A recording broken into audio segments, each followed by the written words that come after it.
Hi everyone, this is Anurag. Today we are going to discuss about basics of SQL.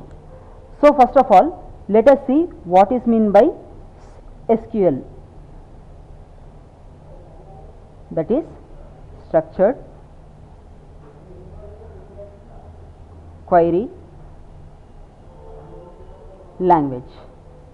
Structured query language, that means this is a language in which communication takes place in the form of structured queries, that means predefined queries. Okay, suppose take this example, this is a database. In a database, and this is a database, and this is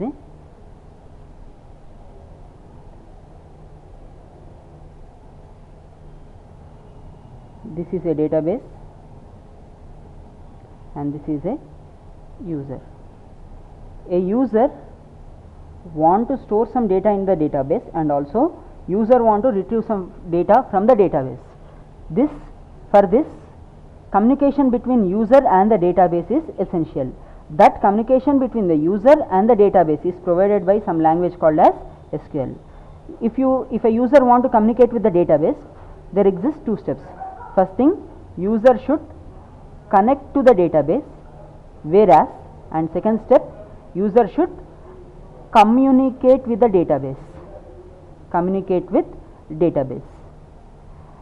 A user can connect to the database by using something called as SQL plus. This SQL plus is a tool to connect to the database, whereas this SQL provides communication with the database. So this is an interview question. People will ask, what is the difference between SQL plus and SQL? SQL plus is a tool to connect to the database, whereas SQL is a language in order to communicate with the database. Okay, next let us see about a table. Our data in the database is stored in the form of a table. For example, this is a table, we are creating a new table, employee table, E number, E name and salary.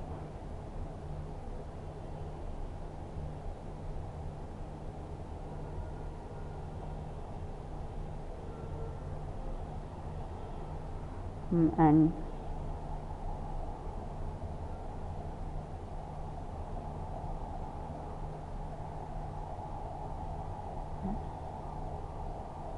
suppose this is a employee table which is storing details about 3 employees. What it is storing? Employee number, employee name and salary. If you see, if we close this row, E number, E name, salary, can we identify what is this? These are just numbers and names. There is no meaning. But if you see here, if you see E number, you can tell that these are the employee numbers, these are the employee names and these are the respective salaries for those employees. That means here this data is defining this data. Hence this data is called as metadata or data definition. Then what is this called? This is called as actual data. Okay. In SQL, to deal with metadata, separate language is there, and to deal with actual data, separate language is there. What is that? Let us see. Our SQL language is divided into 5 sets of languages. So what are those languages? Let us see. SQL is divided into first one, DDL stands for data definition language. Then DML stands for data manipulation language. Then third one, DCL stands for data control language, and fourth one, TCL, which stands for transaction control language. Then last one, DRL stands for data retrieval language. Okay, these are the 5 different languages. To deal with the metadata, we use the DDL language. To deal with actual data, we use data manipulation language. To control the flow of data, we use data control language. To deal with transaction, we use transaction control language.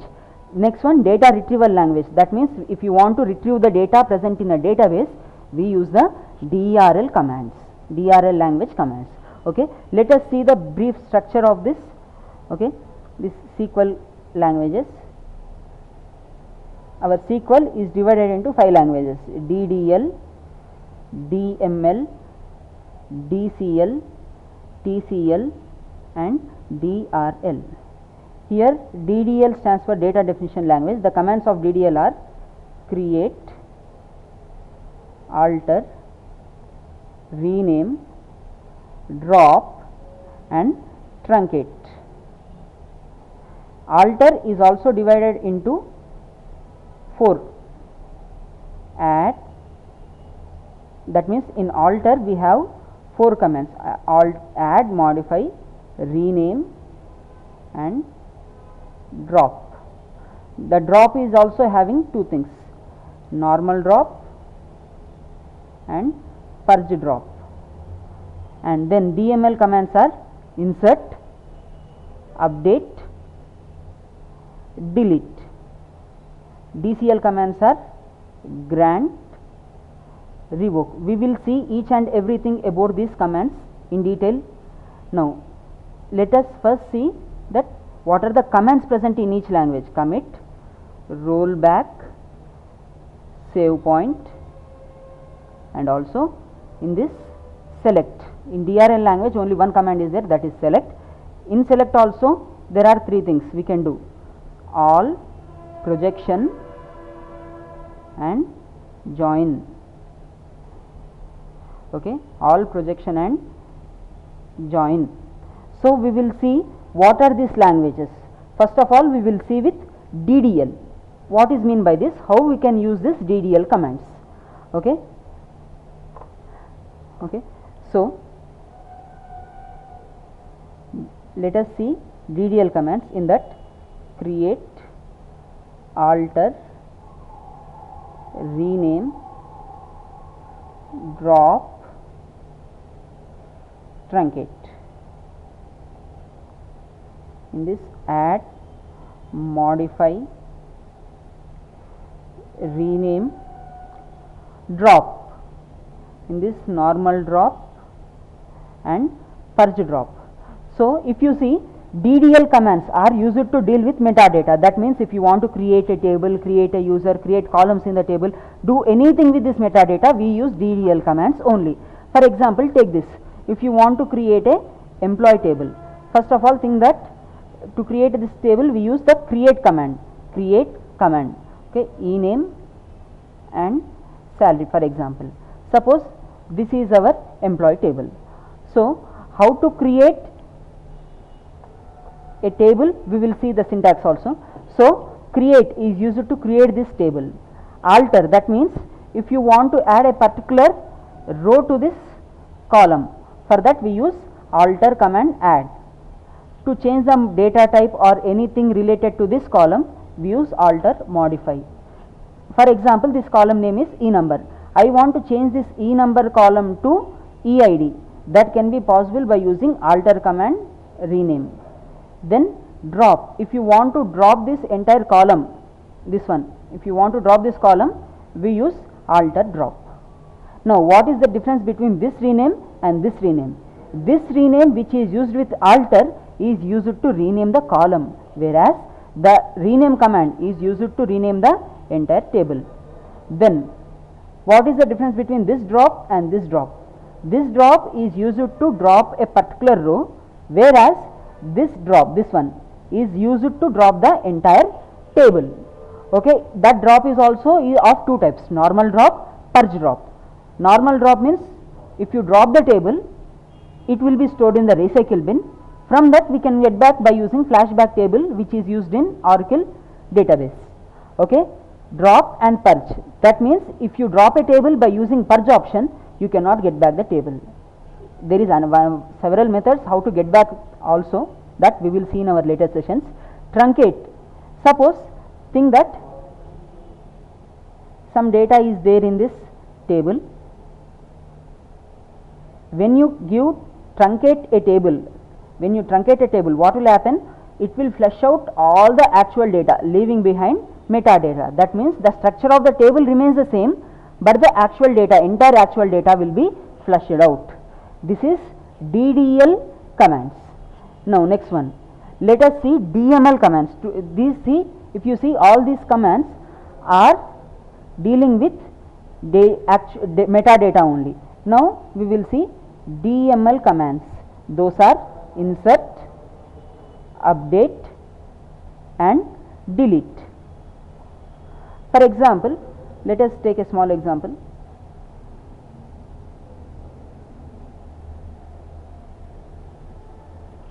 Okay, if you see in this employee table, E number, 1 minute, okay, E number, E name, salary is there. I want to insert values into this table. For that we use the command insert. Suppose values are like this. If I want to change the salary of the first employee, that means existing row, I want to change the information, change the data. At that time we use update. And last one, if I want to delete a particular row, we can use delete. Now understood, right? These are DML language commands. That means you can deal with actual data through DML commands, but by using DML commands, can we deal with metadata? No. Then here an interview question is there. What is difference between drop and truncate and delete? Drop is used to drop the entire table, whereas truncate will flush out all the metadata, leaving behind the truncate will flush out all the actual data, leaving behind the metadata. That means all this data, actual data will be lost, but the metadata remains the same. Okay, but by using delete, we can, if we want, we can remove particular row also, but by using truncate, entire actual data will be flushed out, but by using delete, a particular row can be deleted. And and we will see something called as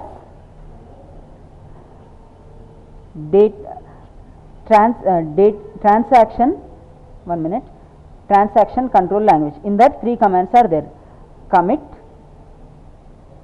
rollback and save point.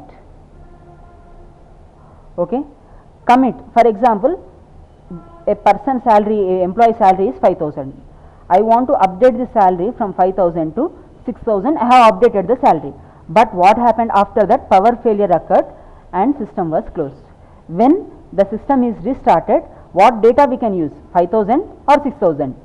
We can see only 5,000. Why? Because we have updated the salary from 5,000 to 6,000, but we have not saved the data. So here what we do, after updating the salary from 5,000 to 6,000, we should give commit. When we give commit, this data will be saved permanently. That means after giving commit, if power goes off and system goes down, and after that if you start the system, start the database also, you can see the data 6,000. Okay, why? Because it is committed state. Then I have updated the salary from 6,000 to 7,000.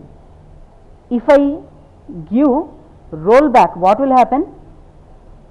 It will take to last committed transaction. This is the golden rule, remember forever. Rollback will take to last committed transaction. Suppose, think this one, see this one.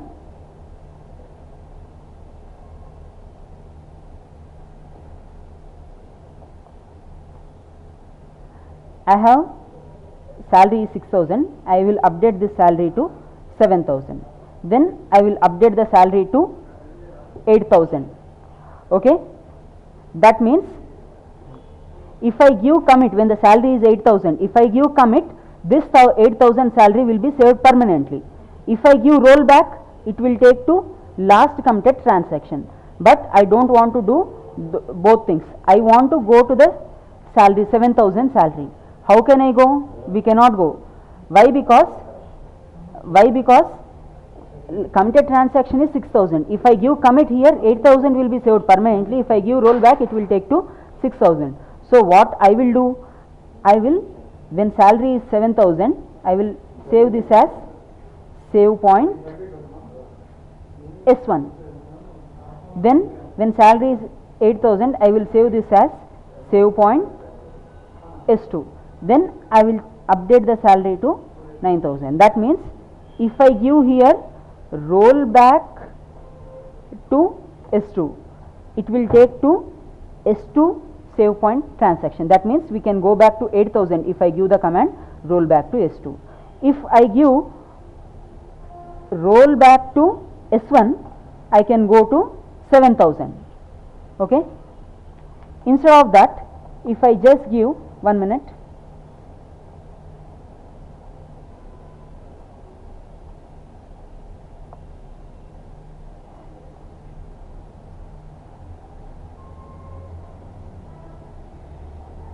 if I give just roll back, what it will do? If I give roll back, it will take to last committed transaction. Suppose you have given roll back. Now salary will be 6,000. Now if you give roll back to S1 or if you give S2, it won't work. Why? Because you have crossed the save point limit. This save point is created for temporary purpose. It is not created, it won't be there for permanent. Okay, save point is for temporary purpose. This is about TCL, transaction control language. Now let us see about DCL, that is data control language. The commands are grant and revoke.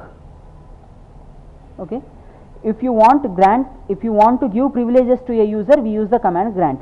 See, if you want to create a user, how can you create? You give the command create, which is a DDL command, create user. For example, username is U1, identified by U1.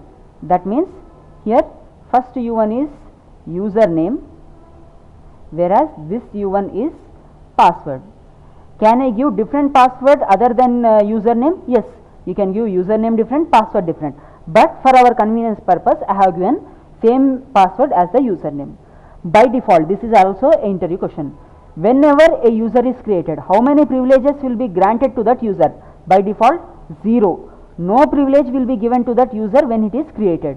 So as a sys user, we can give privileges. Okay, how can we give privileges? Grant connect comma resource to U1. That means grant connect comma resource to U1 means we are giving a set of privileges. These are not a single privilege, connect and resource. These are set of privileges. Okay, these set of privileges we are giving to user U1 by using the command grant, which is a DCL command. Okay, if you want to revoke the permissions, how can you revoke? Revoke, for example, revoke resource, or if you want to take, if you want to take, you can also take connect also. Revoke resource from user. Okay, like this we will grant and revoke the privileges. This is data control language. Okay, we are controlling the data by using these two commands. Now we will see something called as DRL. DRL stands for data retrieval language. In that only one command is there, that is select. By using this select, we can retrieve the data. For example, think that there is some employee table. You want to see the data present in employee table. How can you see? Give select star from EMP. Here star means all. Retrieve all data from employee table. So it will show the contents. In select, there are again few things. In select all, projection and join. Projection means if you want to see a particular row or particular column, we use projection, whereas join is used to combine two or more tables in order to retrieve the data. That we will see in our join session. Okay. So the main thing of this structured query language is to communicate with the database. See, by using SQL language, you can communicate with Oracle database, you can communicate with DB2, you can also communicate with SQL server. Like this, you can communicate with multiple databases by using SQL. Okay. So the 5 languages of SQL are DDL, DML, DCL, TCL, DRL. Now can you tell me what are the DDL commands?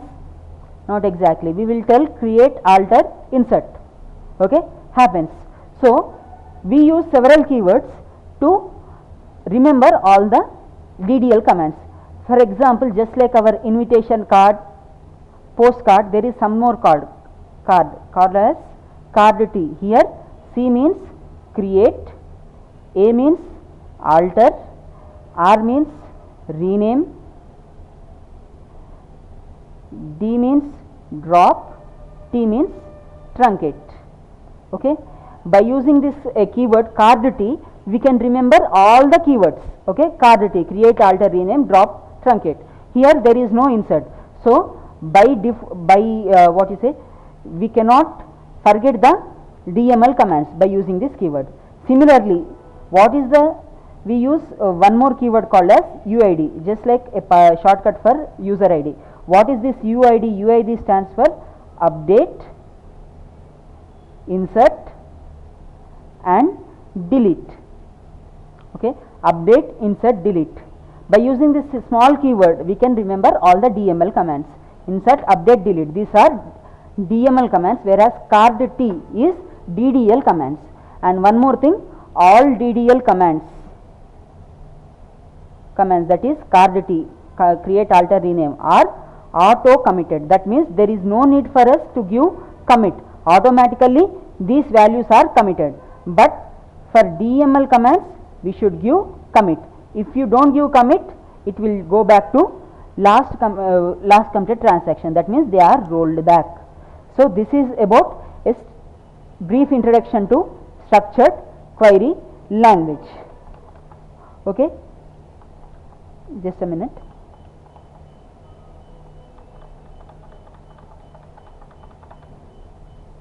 So this SQL is very important if you want to communicate with the database.